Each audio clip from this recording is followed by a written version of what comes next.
14/9/2025 முதல் அடுத்த மாதம், அதாவது அக்டோபர் என்று சொல்லக்கூடிய வகையிலே ஒரு 14ஆம் தேதி வரை குருவும் செவ்வாயும், குரு 5ஆம் பார்வையாக செவ்வாயை பார்த்து கொண்டிருப்பார். குரு செவ்வாயை பார்க்கும் பொழுது திருச்செந்தூர் முருகனை வழிபட முருகனது அருளால் நன்மைகள் நிகழும். ஓரளவு எல்லாம் நலமே.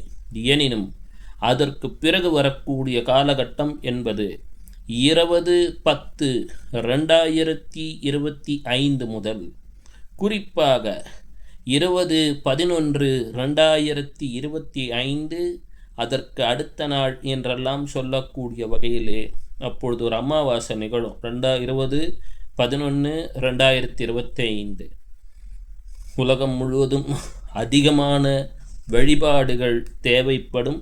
அவ்வப்போது ஓம் குரவே போகநாதாய நமக என்று சொல்லத் துவங்குங்கள். காலநிலைகள், கோள்நிலைகள் அவ்வளவு சிறப்பாக எங்கும் உலகியல் ஜோதிடத்தின் கண்ணோட்டத்திலே இல்லை. பிரார்த்தனைகளை அதிகப்படுத்துங்கள்.